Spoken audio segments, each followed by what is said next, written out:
Hello and welcome back to Continental Club, where we discuss the hottest topics in European football. I'm joined today, as ever, by Michael McCubbin and Henry Hill, back from their breaks. Thank you very much for joining me. How are we doing? Yes. Henry, hell of a week in European football. Jude Bellingham's gone to Real Madrid. Yes, love it.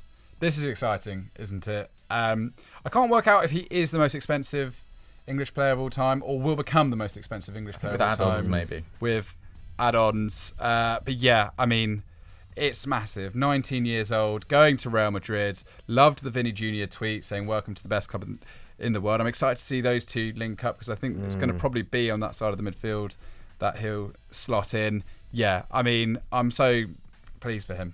My only worry is he's played so much football at such a young age. I don't want to see him burn out. I hope they use him sparingly. To be fair, they've got the players that he doesn't have to be rushed into that side.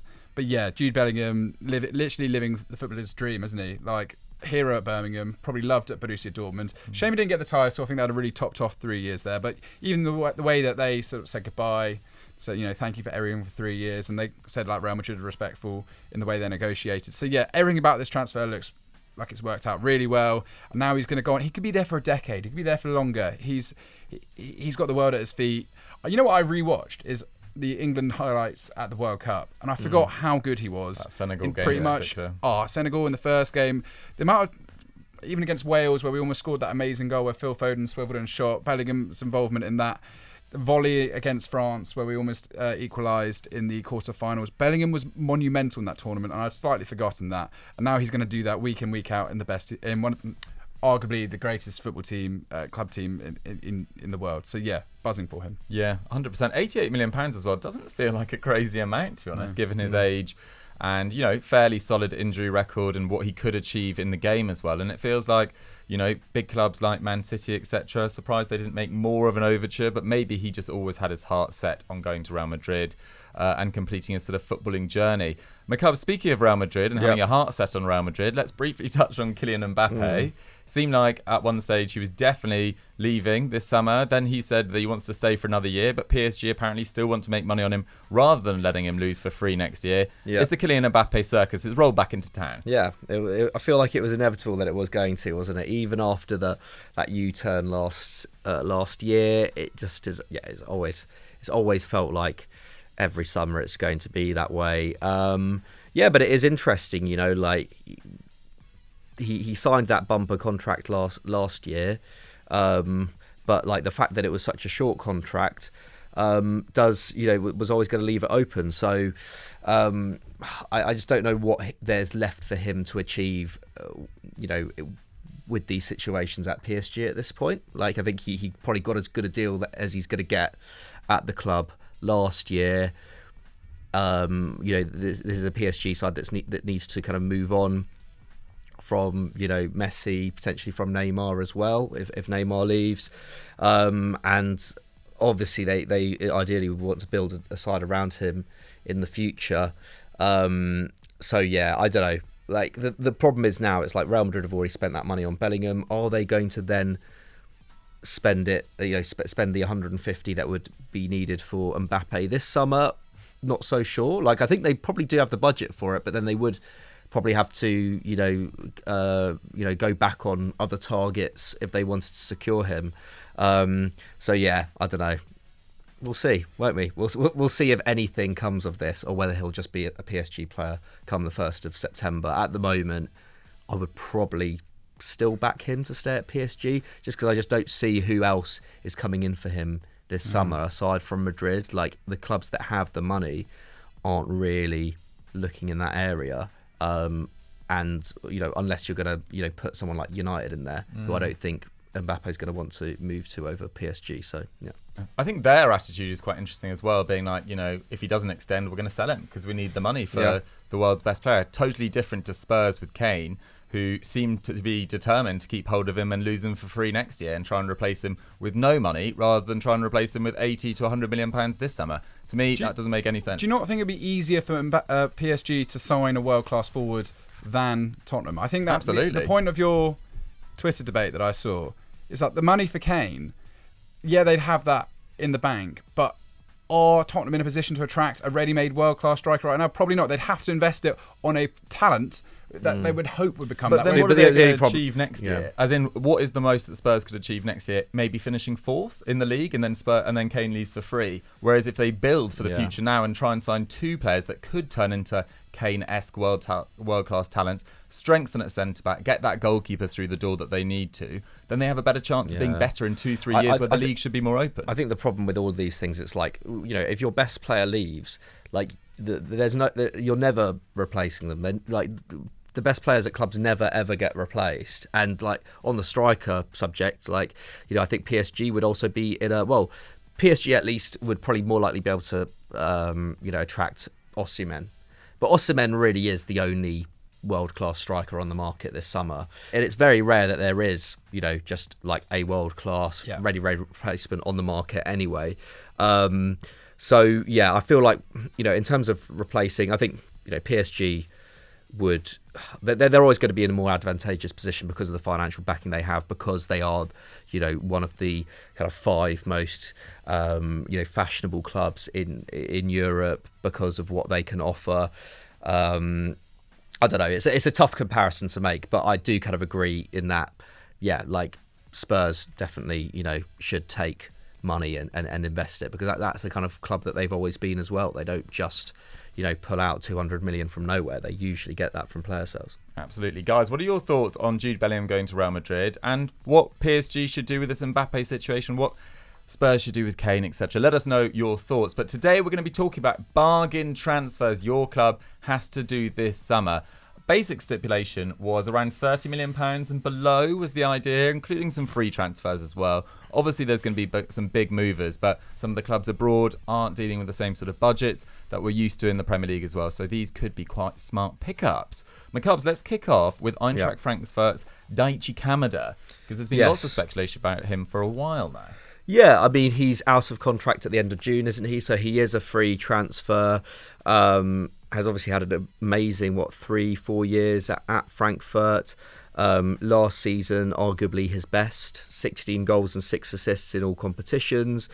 He's super versatile as well. Played a lot of minutes at centre midfield last year, even though we were so used to seeing him drifting out left and really attacking the opposition fullback.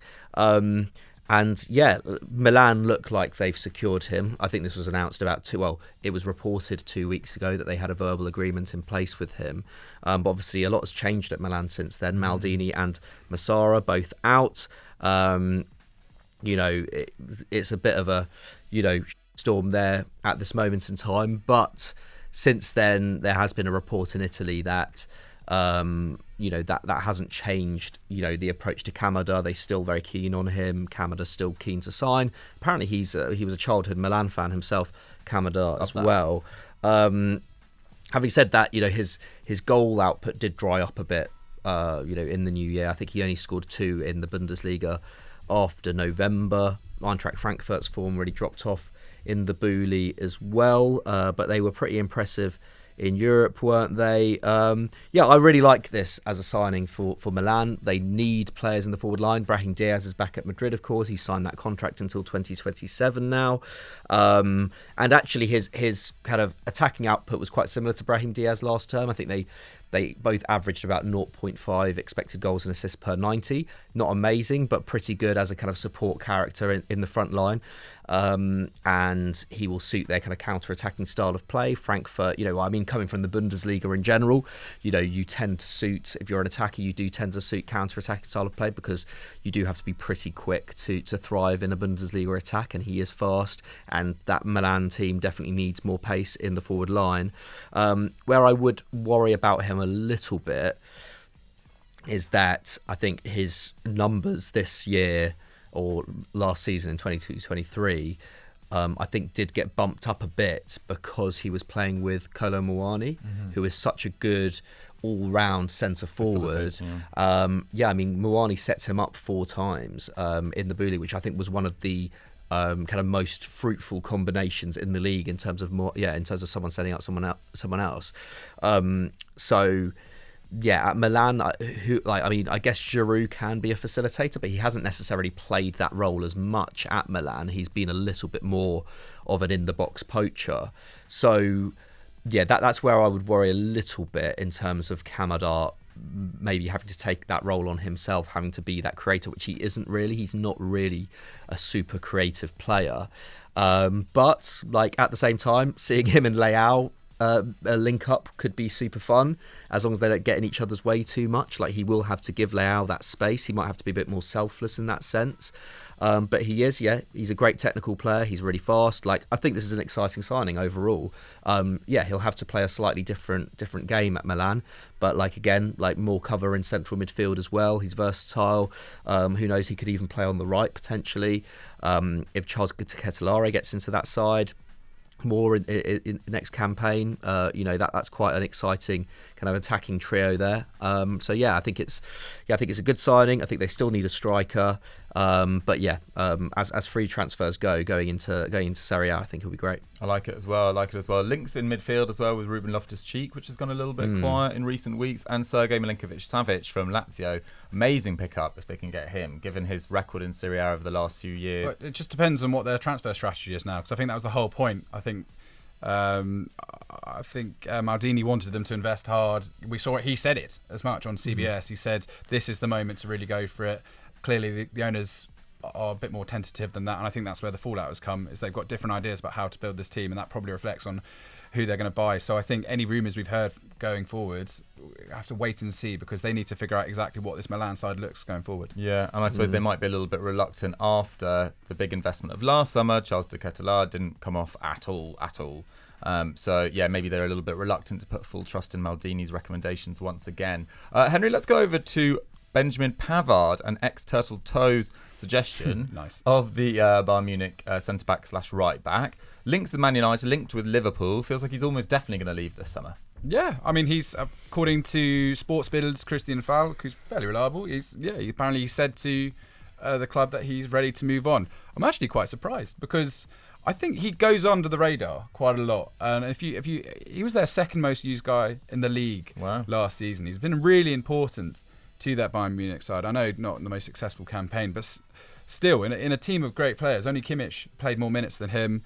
And when you look at his numbers, I think as a right back, when you think of the modern right back, you think somebody who can fly forward and get back. He doesn't do that a whole lot. I think he's got 6 assists in the last 4 years in the league. Alphonso Davies, by comparison, has got 14. And if you compare their dribble numbers, as I'm sure you can imagine, no comparison whatsoever. What you can do is score a screamer. We've seen him do that a number of times. He scored 4 goals last season alone. But beyond that, he's just an incredibly solid player, is Pavard. I mean, listen to this. He leads the side for interceptions last season, second behind Kimmich for tackles, massive aerial win numbers, as is his pass accuracy, 88.7%, and 7.6 progressive passes per 90. Compared to other fullbacks, it's in like the top 5%. He's a really, he can pick a pass. He's a really progressive player in that aspect. He's not smashing forward with the ball, but what he can do is get on the ball, and he's a really controlled player in possession and a rock at the back. And you can see why a team like Liverpool are interested in him. If you think about it, there's been a lot of talk about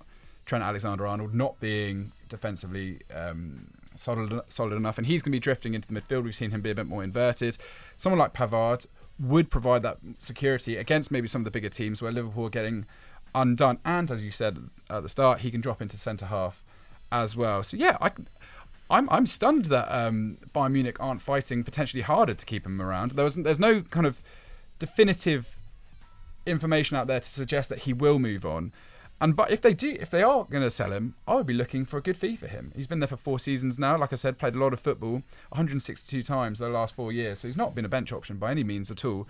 They should be looking for sort of 30, 40 million for. I think he's only got 1 year remaining on his deal. Is it 1 year on his deal? 27 years old, so he's still got a lot of football in him too. So yeah, I think whoever will be going for him, you're getting a world-class, sort of World Cup winning, super experienced defender, and for not much money. I think this is a no-brainer. He's one of the most defensively solid right-backs in the world, without doubt. I think it's interesting about his versatility as well. I think in some ways you could maybe Liverpool would be signing him primarily as a centre-back, and then, like you say, like he could having his right-back ability could maybe mean that midfield is a little bit more free, and maybe you don't have like a Henderson figure having to cover for Trent all the time. Although Van Dijk plays on the right of the centre backs, doesn't he? No, left. He plays on the left. So yeah, so I mean that would work quite well in that sense. It would maybe give Klopp the chance to be a bit more fluid. Maybe take a leaf out of Pep's book in that sense, and kind of going with a little bit more of a fixed back three, and kind of letting them midfield dictate. So yeah, I actually do quite like this as a move for Liverpool. I think they were looking at the Wolfsburg guy as well, weren't they? Van der Ven, who's obviously a lot less experienced, looks great. I think has been compared to Van Dijk himself, may just because he's Dutch, but like he does have great kind of progressive numbers out of defence, and was picked up by who is now the Liverpool sporting director Schmadtke. That's it. I didn't want to get the pronunciation wrong there, but I think it does feel like Liverpool are going to go for a centre back, but I think Pavard, in terms of someone who, like Henry was saying, is so experienced and can come in and instantly lift that back line.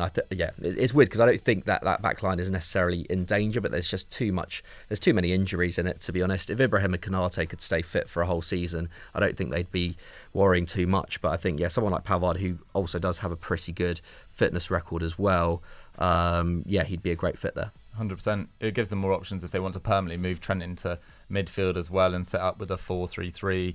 Also, if they bring in Thuram, I think that really strengthens that right-hand side as well, with Trent covering with Fabinho, and then Pavard, as McCubb says, sort of screening that right-hand side of the defence. Potentially a really exciting move for Liverpool, Benjamin Pavard. Right, let's move over to Wilf Zaha, because he has got an intriguing decision on the table. So he's got £200,000 a week, supposedly from Crystal Palace. He's got £30 million a year from Al Nassr in the Saudi Arabian League, or he's got the option of moving to PSG on a free.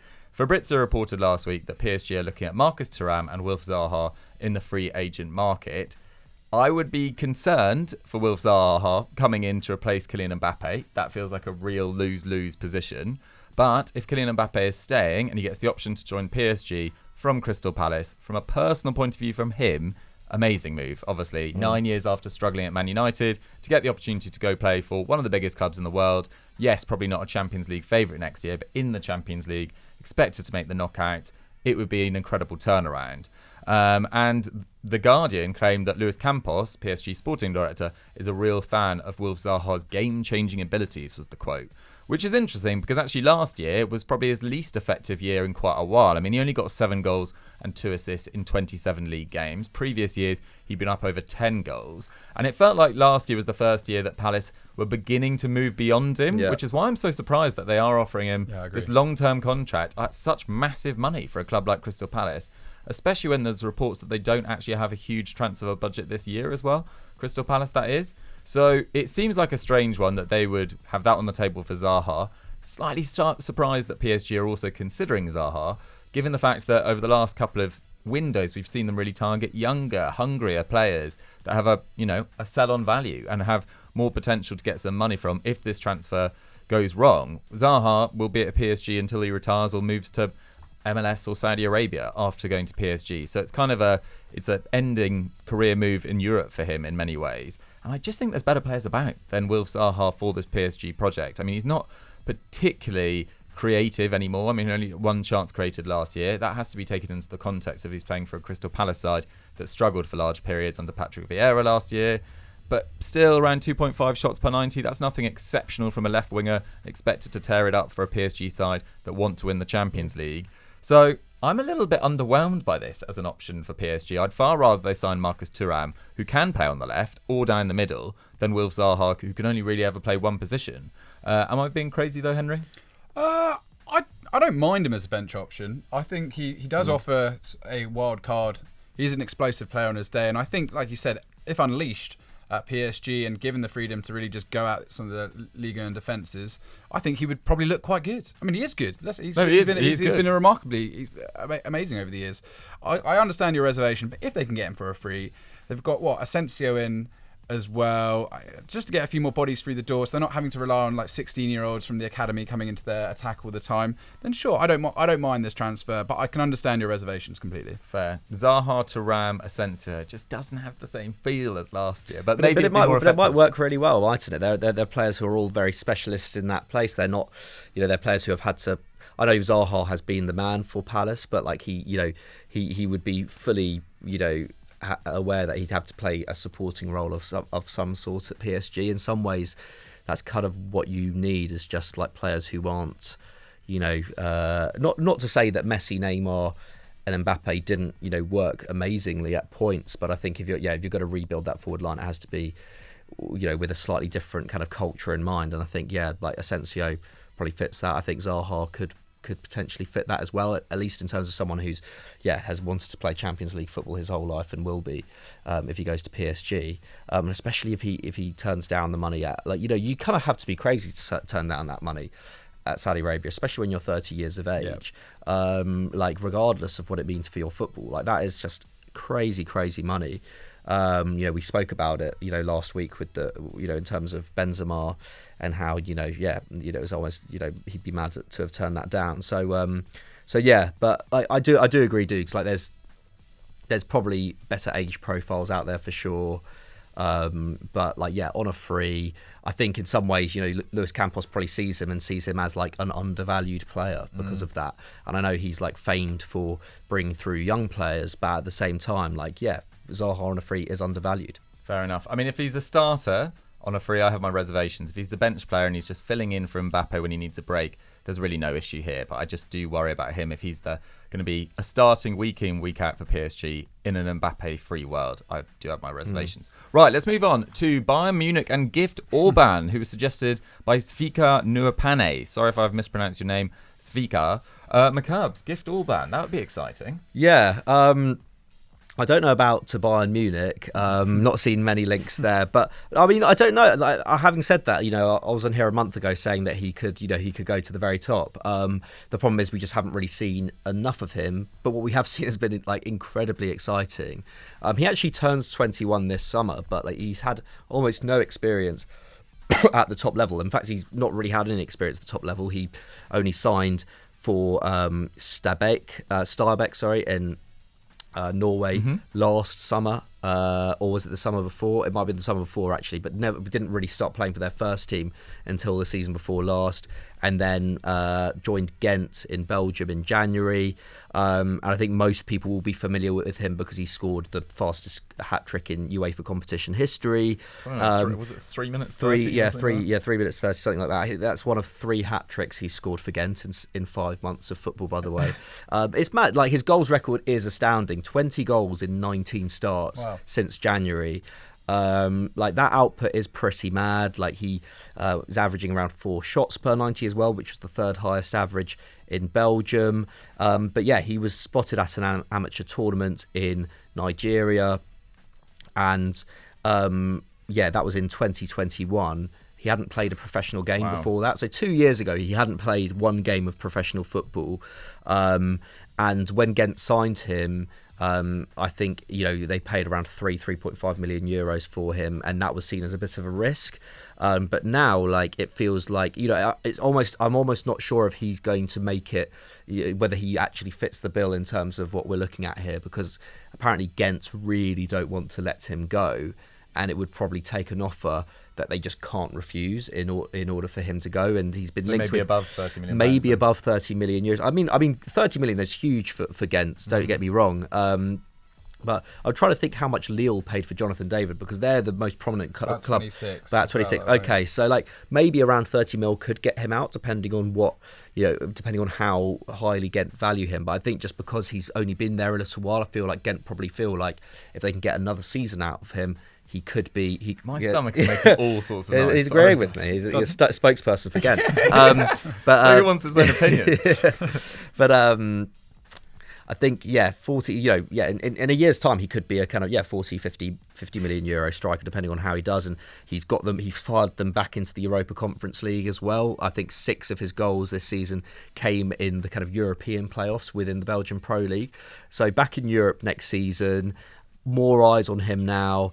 I feel like Bayern probably a bit too big a jump for them at the moment, but you never know. Like, I mean, they don't really have a striker at the moment. They've got Matis Tel, who's only 18, and he, I think he got 5 Bundesliga goals last year, but he's not, been fully trusted yet.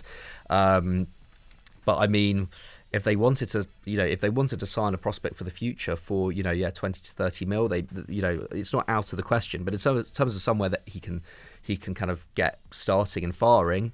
Yeah, Lille probably isn't a bad option if they sell Jonathan David. He was a success from Ghent before. Mm-hmm. Like if they, they're the most strongly linked with him. And the French league is, quite a nice, like steady step up from the Belgian Pro League. Aforementioned Osimhen made that jump as well, didn't he? And did brilliantly. As an all-round prospect, he's really, really exciting. He seems to kind of have everything that a centre forward needs. Very two-footed, very technical, very, very quick. Got a low centre of gravity, like decent dribbler. I've not really seen enough of him like bringing other players into play, but I think like that's probably something he can develop. He just seems like quite a natural footballer and a very natural ball striker as well. Just intelligent runs. Like he seems to have everything, but at the same time, you never quite know until they're playing in a top league, and he is inexperienced. He probably does need like a top like striker coach to really get him into like Champions League level form, but like he definitely has the raw ability to. I like him for Spurs, to be honest. And him and Richarlison being their number 9s next year, and then use that Kane money to sign a creative midfielder, a la James Maddison or Szoboszlai or something like that. Paulo Dybala. Or Paulo Dybala, who is on a free. Yeah, I mean, we might as well talk about... He's not on a free, sorry. He's available for pretty much free.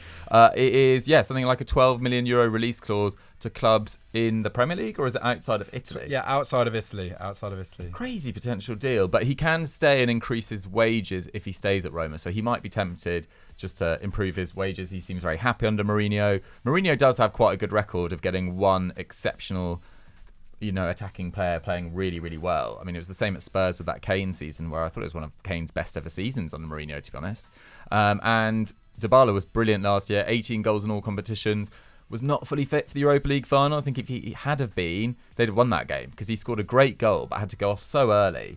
And Sevilla just wrestled back control. But I think he's a really interesting pickup for a number of clubs. I think Newcastle should be looking at him, much cheaper than Maddison and Szoboszlai. I think Chelsea might end up looking at Dybala as well. It feels like that move might happen at some stage as well. If they are struggling for that out-and-out 9, he's not really an out-and-out 9, but I think he does feel like he's going to play at Chelsea at some stage in his career. Maybe that's just wishful thinking.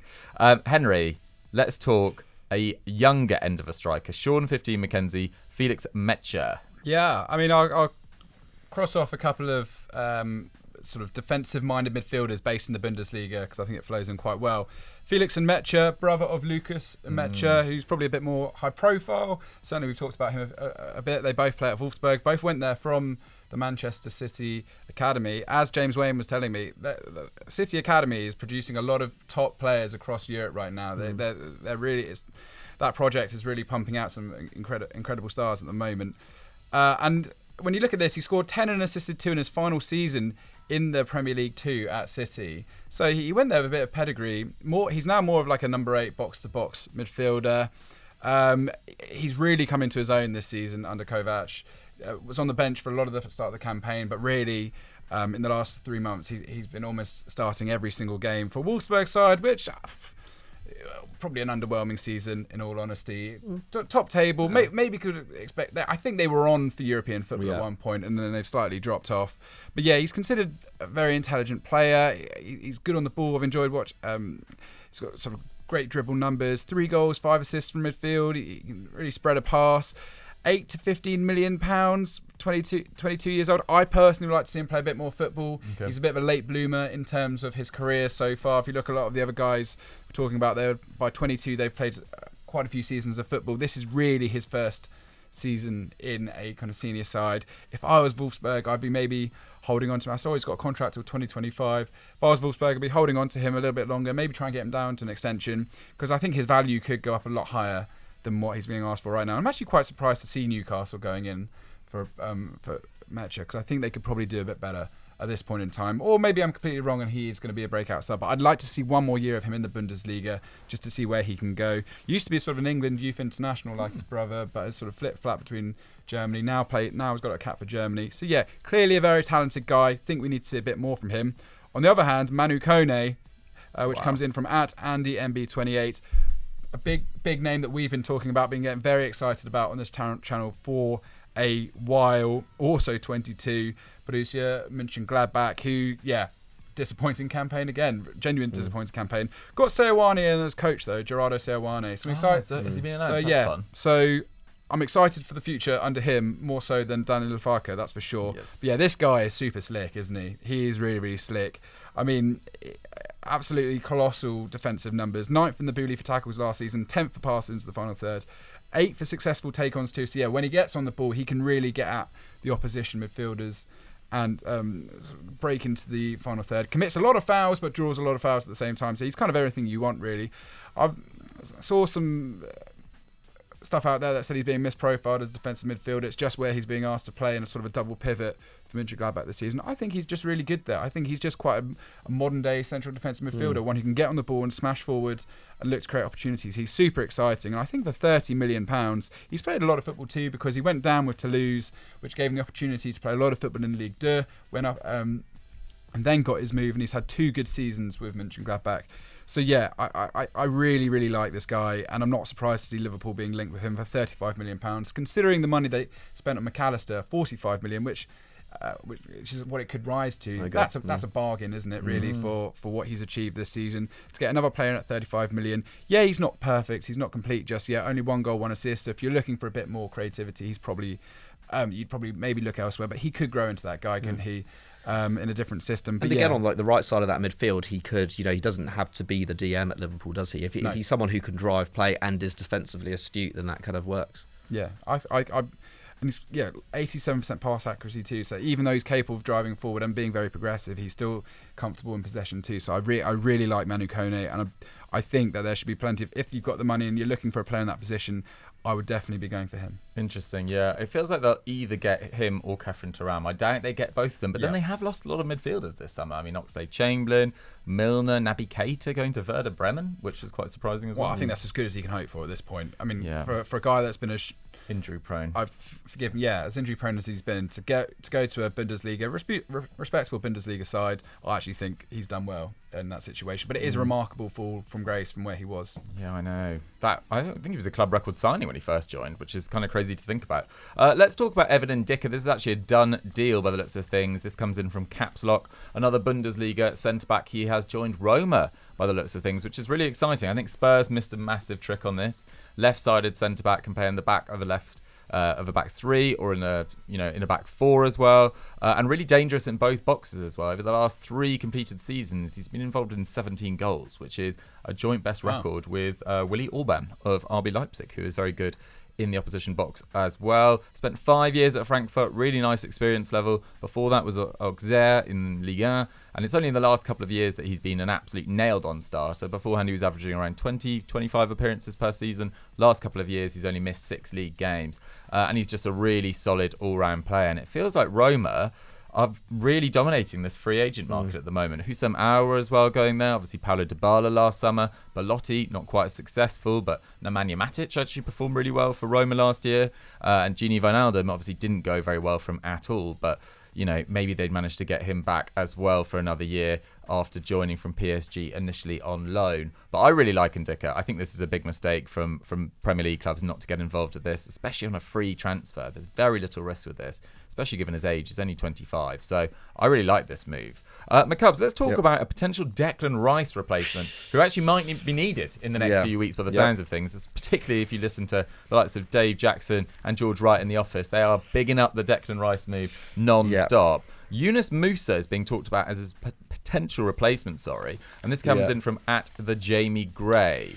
What do we think about this? I don't mind this move. I think to put the Declan Rice replacement kind of thing on his shoulders is harsh, unfair on the player, I think, to say the least. I mean, for one, West Ham are going to be collecting up to £100 million for Declan Rice. I think that move's going to happen, personally. Could even be confirmed by the time people are watching this on Thursday.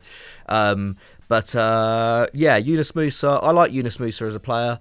I think it's easy to forget he's only 20 years old. Yeah. He only turned 20 during the World Cup, in which he impressed for the USA. I think that was probably the most impressive aspect of that team, was that midfield of him, Weston McKennie, and I forget the third one. Tyler Adams. Yeah, they were just all like, just very well organised. I mean, three players with quite similar skill sets, aren't they? They're not particularly... I guess Tyler Adams is a bit of a specialist DM, but Yunus Musah and Weston McKennie more kind of versatile, but also, not shy defensively. At least in that system, for Valencia, he doesn't really put up defensive numbers at all. That's kind of left to other players in the side. So that's something that I think West Ham would potentially miss. I think that's the thing. Like Declan Rice was, came up really as an all-out defensive midfielder, and then developed into someone who was a bit more box to box, who was a bit more rangy, who was a bit more of a driver, and that's why Arsenal, want him. Mm-hmm. Yunus Musah is more of a driver. Like he ranks in the top 8% of European midfielders for progressive carries. He ranks in the top 14% for progressive passes received, which is pretty impressive in a Valencia side which wasn't that well functioning last year. I think was probably quite unlucky to actually finish as low as they did. When you look at kind of their goal difference and general performances, I don't think they were among the worst 5 teams in La Liga last year. But nevertheless, they were not one. They were far from one of the best as well. They didn't get relegated, which is the most important. Well, yeah, I mean, if they got relegated, I mean, the curtains. But I think he is potentially ready for a move elsewhere. Like, I think Valencia is, as we kind of alluded to there, it's not a club where a young player really wants to be for that long. To be honest, like, you're always going to be playing under, probably a new manager every season. It's hard to settle, I think, and he's done well. Like, this is the guy who's lived in, a ton of different countries already. He captained England at youth level and then chose to play for the USA. I think he speaks 5 different languages. He is seen as someone who is very vocal on the pitch, even at his age. These are the kind of like slightly less kind of statty, slightly less tangible things that like clubs look at, right? And when you lose someone like Declan Rice, who is a real leader, is a really big dressing room presence and is well liked. I think getting in someone like Yunus Musah, who is super young, is super mouldable, and has those kind of similar qualities potentially, I think is could be a plus. And add to that, he's only going to cost in the region of £20 million, which, given that the kind of money that they're going to receive for Declan Rice, doesn't really hit the sides. And I think, the main thing is, he's not a Declan Rice replacement, but you do need midfielders. Even before Declan Rice left, West Ham had no midfielders. And you can't expect Thomas Souček to do all that defensive work. I think you need to potentially even bring in an upgrade on Souček as well. Or just bring in a real specialist DM. I think West Ham fans would agree with that. And just reshape that midfield completely. Like we were talking about with the Kane and Mbappé thing. Like, you can't replace him. Like, he's one of the best like all-round young midfielders in Europe, Declan Rice. Like, West Ham do not have the budget to replace him. Yunus Musah, I think, is a potentially really good use of resource, and you'll need to sign a specialist DM as well. I'd be I mean, I'm not like overly excited about this move, but I think he's a good player, and I think he's got a lot of room for growth. And he's he's played in multiple positions before. I like it. Positive vibes. Right, let's do the final few, much more quick fire, just to wrap up this section. Henry, who do we want to go for next? All right, quickly, I'll do 2 young guys, a bit out there. Noah Okafor at Nick Reed 84. Do like this guy, Red Bull Salzburg. Always worth looking at the kind of talent that they've got coming through. 23-year-old Swiss forward/wide man. 24 goals in all competitions for Salzburg over the last 2 years. Scored 2 really good goals in the Champions League this season. 1 against Chelsea and 1 away at San Siro. So what a moment for him. He said that he wants a big move. He said he's ready for it. He's been injured recently. I would be hesitant. I'm sure Red Bull Salzburg are too, because they've obviously sold Šeško to Leipzig this year. Just quickly on Okafor, there was something on social media. When he celebrated the league title, he had a Nigerian shirt, flag on him, because he's half of Nigerian descent, and he got apparently loads and loads of abuse, and he had to come out and apologise for it. He doesn't have to apologise. He's half Nigerian. Let him do whatever they want. Let him be proud of his heritage. It was complete nonsense that he even had to acknowledge it. Well but this is the player that I've been waiting to talk about the whole episodes from App Caps Locks, which is Arda Güler. And this guy is genuinely really exciting. If you've dozed off at this point, tune back in, because this guy, 18 years old at Fenerbahce. Just interrupt quickly. In response to my tweet about this show, it was the guy that everyone was talking about. Okay, and I've been following Turkish football a bit more closely since the Galatasaray mayhem in the market this year. You love it.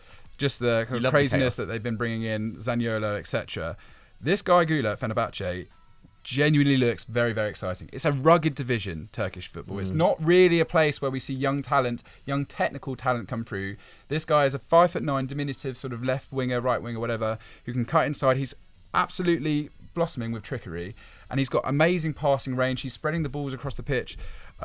He's the youngest goal scorer in Super League history when he was 17. He scored something like 3 goals and 3 assists in his first 255 minutes of professional football, which is really exciting in itself. He was made number 10 at the start of the season, which apparently is a massive deal for Fenerbahce and sort of the legendary players that have come through at the club there. 7 goals in all competitions, 3 assists in the Super League.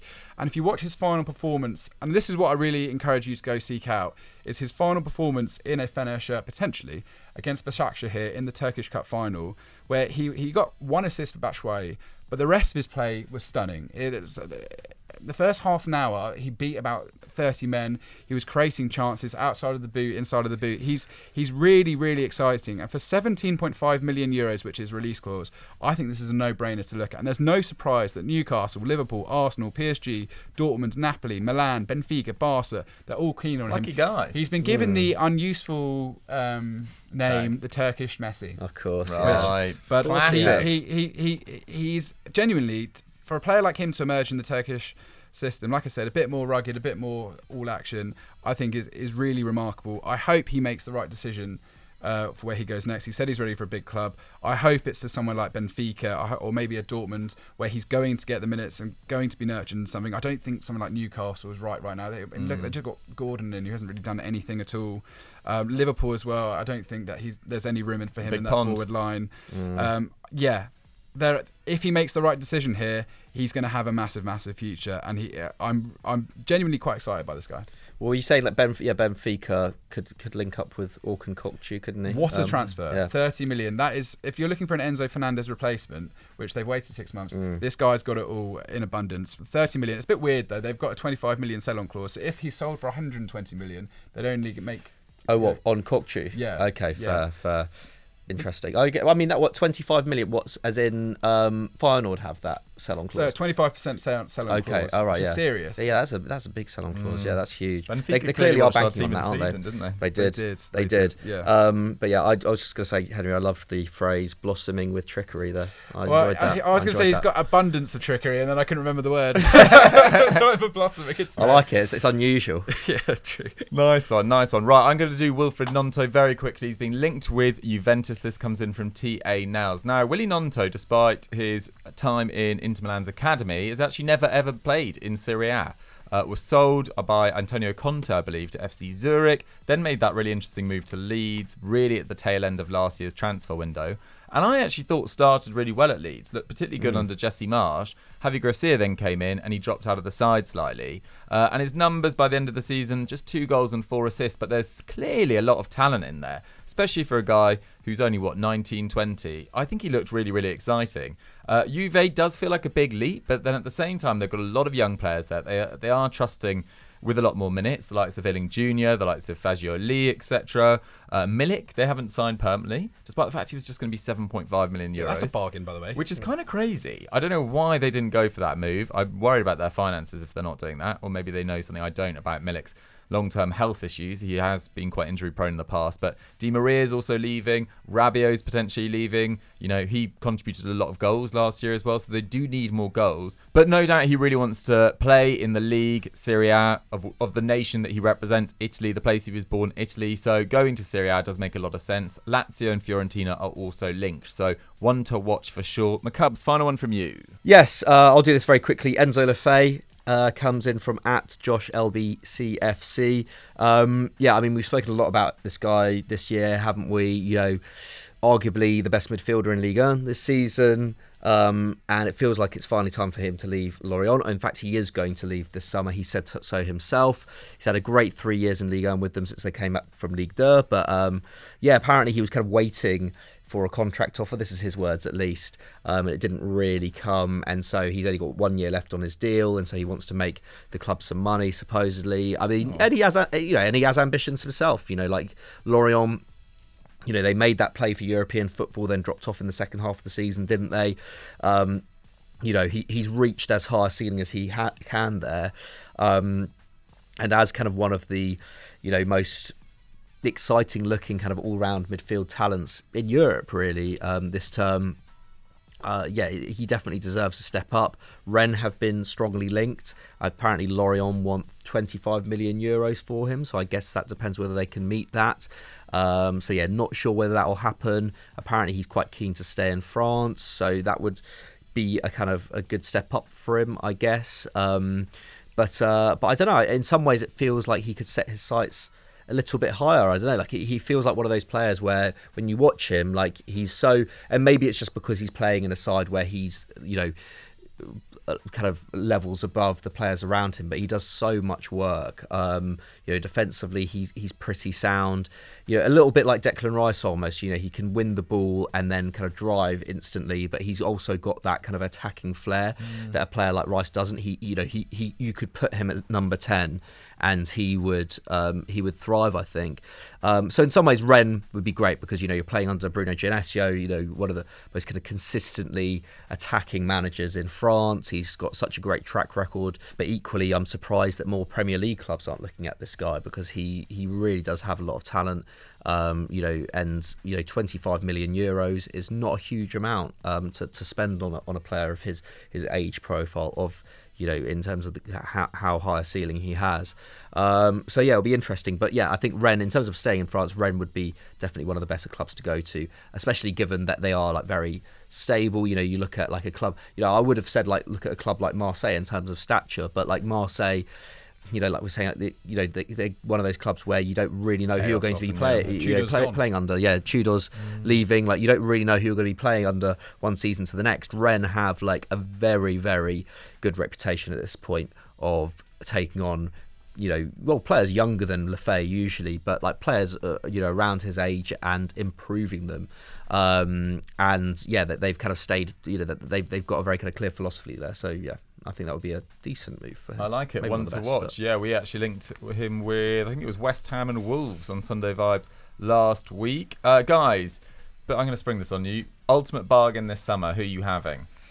Oh, you only get to name one. Okay, because I've just sprung this on you. I think Daichi Kamada on a free. That's a great move, in my opinion, to Milan. I'm actually going to go with, if you could sign Gift Orban for 30 million euros, I genuinely do think he looks really, really exciting to whoever. Yeah, I like Gift Orban as well. Big fan of his. I actually think Lefebvre, 25 million euros. Like he is a good shout, and like you know, recommending him for West Ham. Like he does have that kind of all round. But the only thing I'd say is that now West Ham have Paquetá, maybe there's not as much of a need for someone who plays in that kind of area like Lefebvre, or someone who would fill in there. But like I think Lefebvre at 25 mil is an absolute snip. I like it. Henry? Dybala, 12 million euros for a club outside of Italy. What's everyone doing? Go get him. I love it. Benjamin Pavard as well deserves a shout. Guys, what do you make of those bargain transfers? Where do you think they should all go? Do you want your club to sign them? Let us know in the comments down below, and we'll move on to our quickfire question. Right, we're not doing big match predictions anymore because the season has finished and I took home the trophy. That was to me. You guys are supposed to clap. Nah. Nothing. Not interested. Bitter. Very, very bitter. Right, let's do our quickfire question, which actually comes in from Henry, our very own Henry Hill. He says, is Brendan Rodgers taking a step back if he returns to Celtic? Now, Henry, this is a topic you clearly wanted to talk about. What's your thoughts on this? Sorry, I just remember we haven't even discussed the Champions League final. We've just completely. It's mad. That has gone over. I guess they did that on Monday Vibes. We did didn't do that they? on Monday Vibes. And no so- one got a perfect score. Me and McCubs got a point each, I think. Yeah. We both predicted Man City. No. Yeah, well, unlucky me. But yes, Brendan Rodgers, it's an interesting one because he won back-to-back trebles there. I think Brendan Rodgers is a great manager. Don't get me wrong. I think Celtic is a great club. I think he speaks perfect Spanish, so he could technically go to do a job in a Spanish-speaking country. I just think that going back to Celtic at this point, apparently they're going to make him the highest-paid manager in their history. I don't know what that quite means. Yeah, is that a lot? Apparently they're going to give him a budget to compete in the Champions League. What does that really mean? Do you want to give that Can to you do that Brendan in one Rodgers summer as well? Yeah, it's notoriously bad in the transfer market. what as well, he would be Brendan Rodgers. doing is inheriting a Celtic side in a great position, probably a lot better than the one he discovered last time. I think Ange Postecoglou's deservedly got his move to a decent Who side. did he take over last time? Ronnie Dyler, was it? Okay, anyway, sorry. Potentially, but they obviously play an expansive brand of football, and I think obviously Rodgers would command a lot of respect. He's achieved a lot, hasn't he, in his managerial career? But returning to Celtic at this point, I think he could have waited and got a better offer. He hasn't been out of work a whole too long. Maybe he loves Glasgow. It's a pretty win-win job in many ways, isn't it? It's hard to go really wrong taking over at Celtic. I don't see Rangers closing the gap on them. Well, maybe not. That's not necessarily true. Michael Beale, I do think, is doing a good job there. But yeah, I'll be intrigued to hear what you guys think, because I just think that Rodgers at this point doesn't need this. I don't think he needs this in his career, and I'm quite surprised. It does feel like a step back. I mean, there was 14 sackings in the Premier League last year, wasn't there? And he would just be definitely in the conversation for at least 14 of those top jobs, I think. Maybe not a top 6 job anymore. But I think, it wasn't too long ago he was being linked with Spurs. He's been linked with Arsenal. United. And deservedly so, because I think he is an excellent coach. But I do have reservations about his recruitment record. It hasn't been great wherever he's been. And, I think he was slightly undone, actually, by lack of funding at Leicester City. But his Leicester City side weren't great for large patches of this season either. And they seem to lack a lot of motivation. Now, I think that was because he didn't get the changes that he needed to. But going back to Celtic, I kind of agree with you. It feels like a backward step at a time that he needs to be pushing forward. Yeah, I think it's tough though after that Leicester gig. I think his stock did drop like in those last 2 years, and I don't think there was any way he was going to end up being in the conversation for, say, the Spurs job even this summer. I'm not so sure. Like the fact that I know Ange Postecoglou's done a great job at Celtic, but the fact that they did look to the SPL before looking to someone like Rodgers, I think speaks volumes in some ways. At least considering he won the FA Cup with them 2 years ago, beating Chelsea in the final. Like a Chelsea team that won the European Cup two weeks later. I think his stock did drop in it, and in some ways, I don't know. I think he probably quite likes the stability that he would get, going to Celtics, taking over a really accomplished side now, and also having that challenge with Rangers that he didn't really have before. I'm trying to think even when Rangers got promoted, it was during his time there, wasn't it? Yeah, I don't know. I think they really didn't like him when he left, though. Oh no, of course, and and I'm not, I don't know. Yeah, I mean, we don't have Chris Howell in the office. I don't know, I don't know what Celtics fans' reaction would be to him coming back. But in some ways, I think going back to Celtic might be a better springboard for him. For a year or two's time, when there might be offers coming in from better clubs. I think if he waits it out, like, he could get another Premier League job for sure, but like, what's the best he can hope for in the Premier League at this point? I think a lot of the bigger clubs have kind of settled now. Like, I feel like the kind of size of Premier League club that Brendan Rodgers would ideally be going for is like an Aston Villa, and like, you can't just like. Can you wait until Unai Emery leaves Villa? You don't really know. And for sure, La Liga could be great, but I don't know. Has there ever been interest in him from La Liga clubs before? I can't remember it myself. So in some ways, I think Celtic, Champions League club, huge stadium. Like there's still, I think there's a lot of benefits, and he kind of has a bit of unfinished business there as well. I feel like he left before that treble, didn't he? You know, that's why people left mid-season before the treble. That, you know, people were annoyed at him about that. Hamel was burning his shirt in Brixton. He really was. He wasn't literally, but he was cross. But yeah, so I don't know. I don't hate this move. I think in some ways, go back to a club where, you know, you can command respect and you can play football that you enjoy. Ultimately, it's about, you know, from a managerial perspective, like, if you're going to enjoy yourself there, why not? Like, you know, he has achieved quite a lot in his career. You know, it doesn't have to be, you know, like your managerial career doesn't have to be like, you know, he's never going to be a Real Madrid manager. He's never going to be like Don Rodgers. He's never going to be quite that, and he probably did have ambitions of that when he was younger. But like, you know, I think he probably stayed at Leicester a little bit too long.